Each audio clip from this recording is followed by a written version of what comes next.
have God incarnated into the flesh. The minute you start limiting the stories of God, that's when you get a mistake. You make a possible horrible error. You don't make a new error, you make a new error. Because now all of a sudden, you're judging the fact that beings could be walking amongst you that could have a certain high order that they have to follow out. They have to be completely submitted to the Most High God. But you judge them, you doubt them, because they're in a world of disparity, because they're in a world of sin, because they're in a world of turmoil, because they're in a world of torment, because they're in a world of pain, because they have a lot of distorted things on their mind. They may be seen crazy to the masses. They may have been on pills. They may have been seen as the cuckoo person, individual inside of the group. But the whole time, God doesn't view them as that. The Most High doesn't view them as that.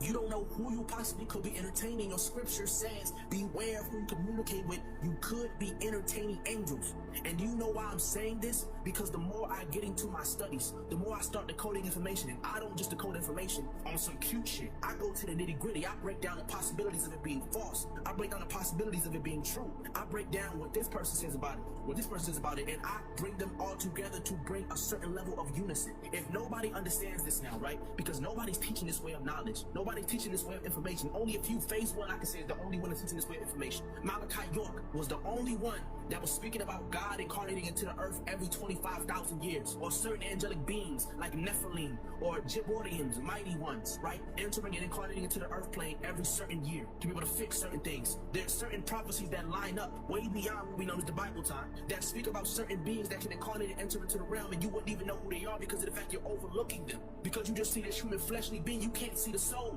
That's the reason why the scripture says, God says, I don't view as everybody views. I look at the heart, not the flesh or carnal that everybody else views from. That's the problem with people. They view with the carnal. They don't try to even ask and get an understanding of who they could be dealing with. You could have been denoting somebody that really had a cause or a major effect or had been a major event in this day and time. And I'm going to tell you something. They don't want to be seen as crazy. I don't want to be seen as a crazy person for being able to identify myself with a certain being. Because majority of the time, people out here can be falsifying, saying that they are this being and they are that being. It's a possibility. Test every spirit with the spirit. But how are you going to automatically know somebody without testing the spirit to see if they really are who they say that they are? Everything I come across, from the paths that I've taken, from the images and symbols and emblems and stories and information that has a resonation with my soul that I just can't explain.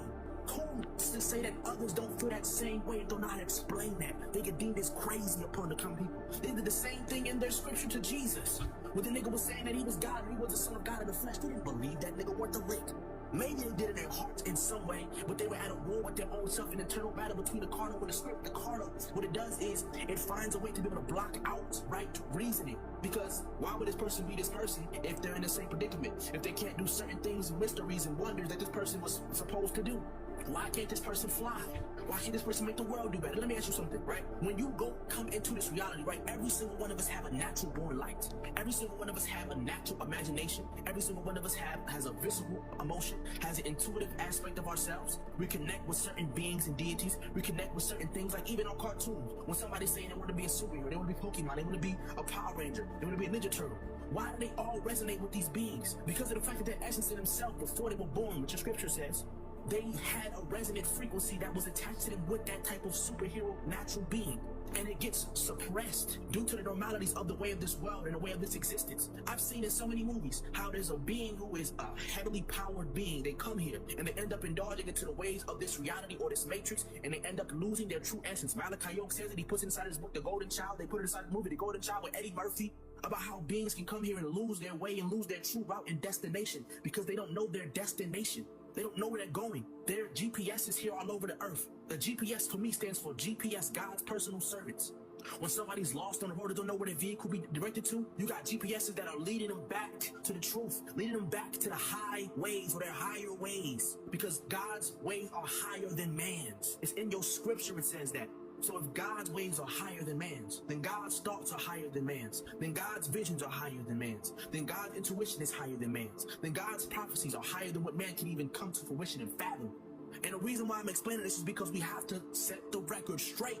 that you have a lot of incarnated beings here that come to the planet and they feel ostracized in today's society. They don't fit in here. They don't fit into the average norm of everybody else. They don't know what the hell everybody else doing here. They don't know why the world is operating in this way of hate. They don't understand it. They just know that they're here. And they have to conform to a certain level of being a human being, or having mannerisms of a human being, and walking in the order of man, and walking in the way of man, and walking in the reality of man, and being a man until they realize that they've been lost into a manogram.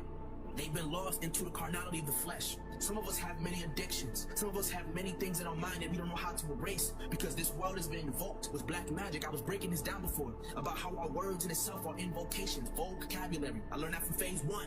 That it's black magic being invoked in the people. The minute you start speaking something against somebody in their true destination that God already aligned for them, you're speaking black magic against them, bro, and it's as simple as that. You can take it and leave it. The minute you start speaking negativity against somebody's whole essence, and that's not what their essence is supposed to be permeated or aligned with, you gave them a destination of a place where they could be set up for failure because if they decide to follow your words, they'll fall off a cliff.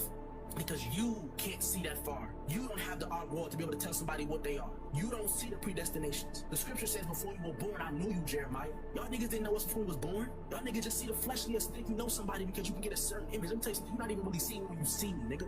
All you're seeing is the imagery that your brain is picking up in the parietal lobe and the occipital lobe. You're not even really seeing me. All you're seeing is light refractions. That's all you really see. You're not even really hearing me for real. You're just hearing light refractions. You couldn't even get a glimpse of who my essence truthfully is, boy.